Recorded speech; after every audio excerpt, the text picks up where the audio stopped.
Mgombea wa kiti cha urais nchini Uganda, Robert Kyagulanyi, maarufu kama Bobi Wine, amesema kwamba yupo mafichoni baada ya kukwepa mtego wa polisi anaodai walifika nyumbani kwake kwa dhumuni la kumkamata.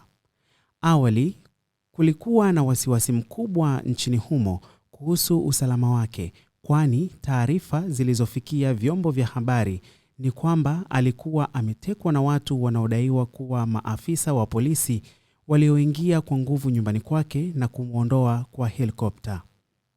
Msemaji wa polisi amekanusha madai hayo, ila kwa mujibu wa taarifa iliyochapishwa na Bobi Wine,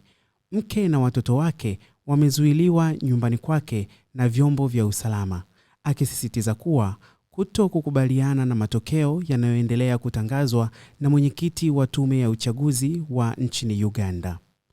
Chama cha Bobi Wine kimenukuliwa kikisema mgombea wa kiti cha urais wa chama hicho alikamatwa na vyombo vya usalama usiku wa jana, wakisema helikopta ilitua nyumbani kwake na kumchukua kwa nguvu,